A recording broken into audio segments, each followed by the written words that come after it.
تاریخ نے بہت سے بادشاہ دیکھے، بہت سے فاتح گزرے، لیکن بہت کم ایسے حکمران پیدا ہوئے جن کی حکومت کی بنیاد عدل، تقوی اور جواب دہی پر ہو۔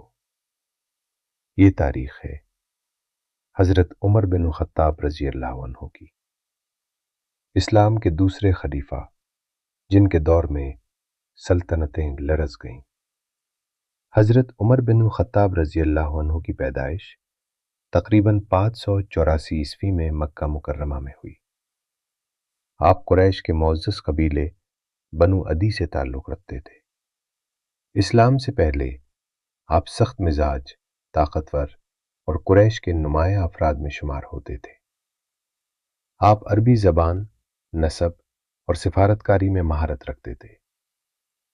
ابتدائی دور میں حضرت عمر رضی اللہ عنہ اسلام کے سخت مخالف تھے۔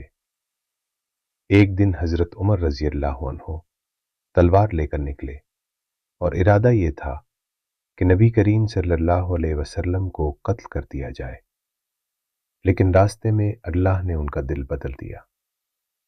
جب انہوں نے سورہ طٰہٰ کی آیات سنے تو وہ دل جو سختی کی علامت تھا ہدایت کے سامنے جھک گیا۔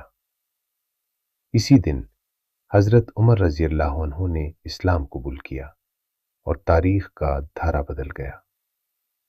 اور مسلمانوں کو کمزور سمجھتے تھے، اور عدل نبی کریم صلی اللہ علیہ وسلم نے حضرت عمر رضی اللہ عنہ کو الفاروق کا لقب عطا فرمایا، یعنی وہ جو حق اور باطل میں فرق کرنے والا ہے۔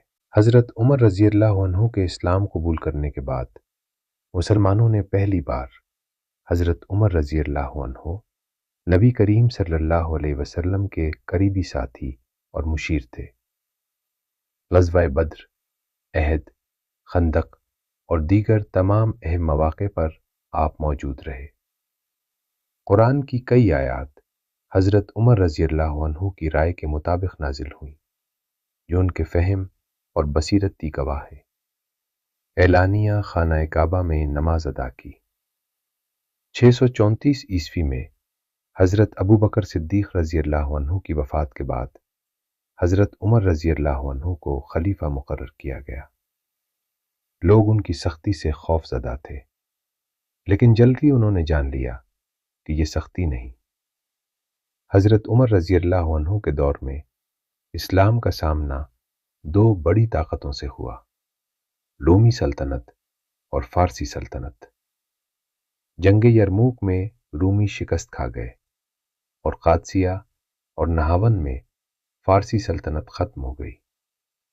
یہ فتوحات لوٹ مار کے لیے نہیں تھی۔ جب بیت المقدس نے صلح کی درخواست کی تو حضرت عمر رضی اللہ عنہ خود مدینہ سے تشریف لائے۔ نہ شاہی لباس، نہ محافظ، نہ شان و شوکت۔ آپ نے چرچ کے اندر نماز ادا کرنے سے انکار کیا تاکہ آئندہ کوئی مسلمان اسے مسجد میں تبدیل نہ کرے۔ یہ فتح نہیں تھی، یہ عدل کی مثال تھی، بلکہ انصاف کے قیام کے لیے تھی، بلکہ عدل ہے مضبوط۔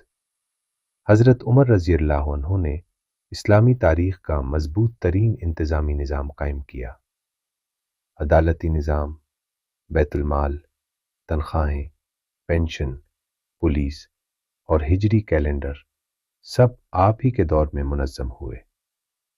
گورنروں کا سخت احتساب کیا جاتا تھا۔ حضرت عمر رضی اللہ عنہ راتوں کو مدینہ کی گلیوں میں گشت کرتے تاکہ عوام کا حال خود دیکھ سکیں۔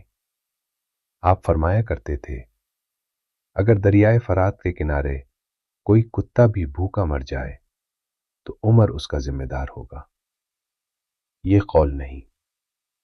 644 عیسوی میں فجر کی نماز کے دوران حضرت عمر رضی اللہ عنہ پر قاتلانہ حملہ کیا گیا۔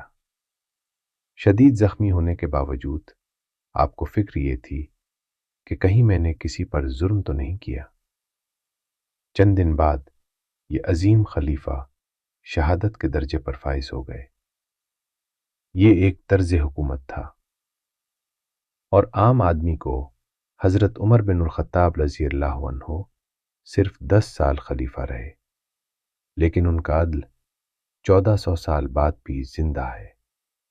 سلطنتیں ختم ہو گئیں مگر عدل باقی رہا۔ یہی ہے حضرت عمر رضی اللہ عنہ کی اصل وراثت۔